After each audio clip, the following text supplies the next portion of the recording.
And Elohim said, "Let there be lights in the firmament of the heaven to divide the day from the night, and let them be for signs and for seasons and for days and for years. And let them be for lights in the firmament of the heaven to give light upon the earth." And it was so. And Elohim made two great lights, the greater light to rule the day, and the lesser light to rule the night. He made the stars also. And Elohim set them in the firmament of the heaven to give light upon the earth, and to rule over the day and over the night, and to divide the light from the darkness. And Elohim saw that it was good. And the evening and the morning were the fourth day. So now we have all the luminaries placed. And where are they placed? In the Specifically, firmament. Yeah. inside the firmament, not above it, 93 million miles away or 238,000 miles away, inside the firmament. Yeah. I don't think the firmament's that big. Yeah. Really don't think so. It's, it started to become a picture that we're not in an ever expanding, quote, universe. Um, that all of these things that I had been taught and all these things in the movies that I watched, they started to unravel because I realized that, look, Genesis is the foundation. And if I can't trust what the Father, the Creator, is saying in the first chapter of the Bible, then what can I trust, elsewhere?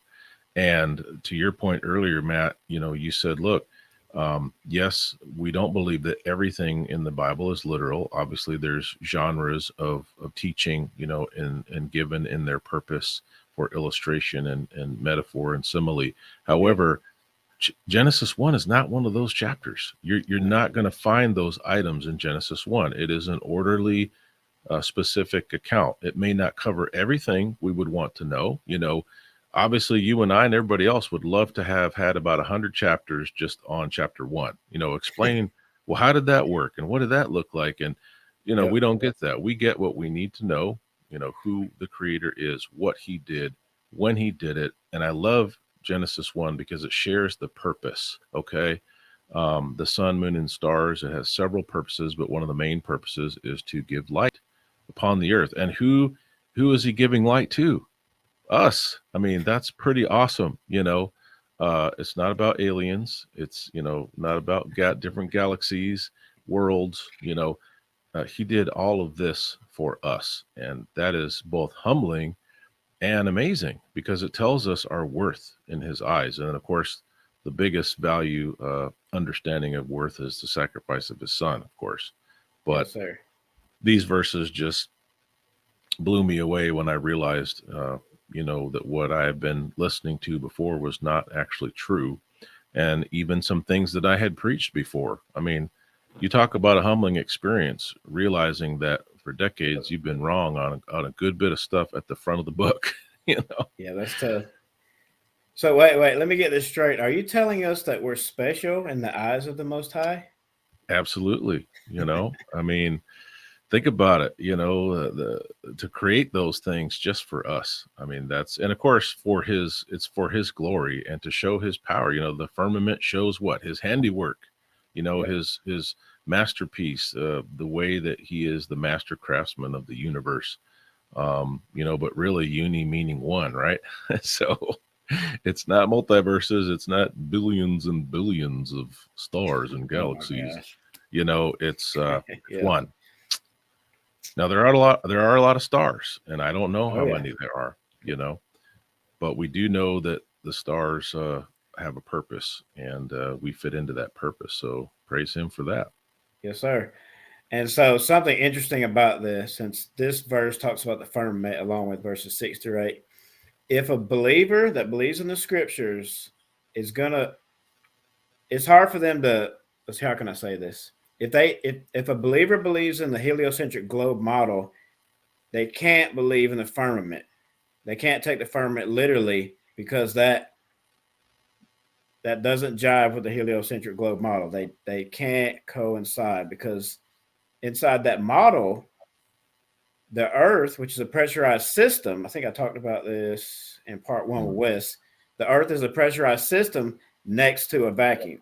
without containment. But with the scriptural Earth model, you have containment with the firmament. Absolutely. Yeah, that's a really good point.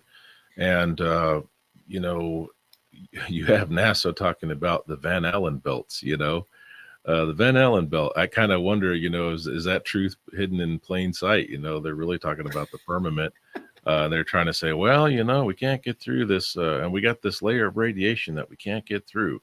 Well, what were they trying to do? Back in the 50s and 60s, you have all of these operations that were happening. People know Operation Fishbowl.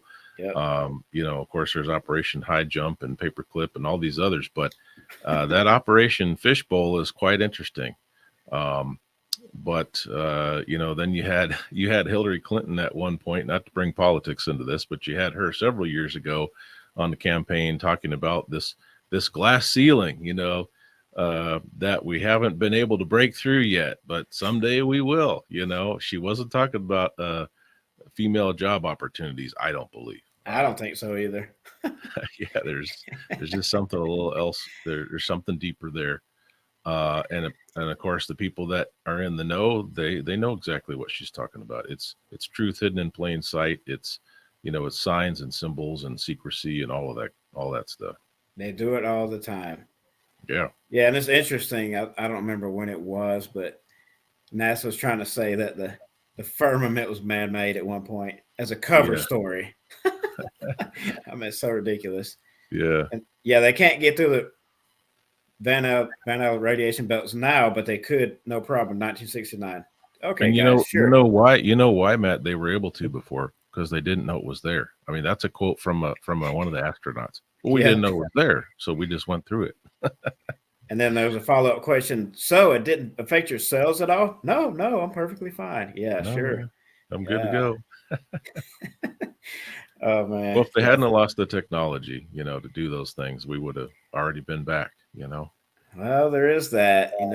That technology can hold you back. Yeah.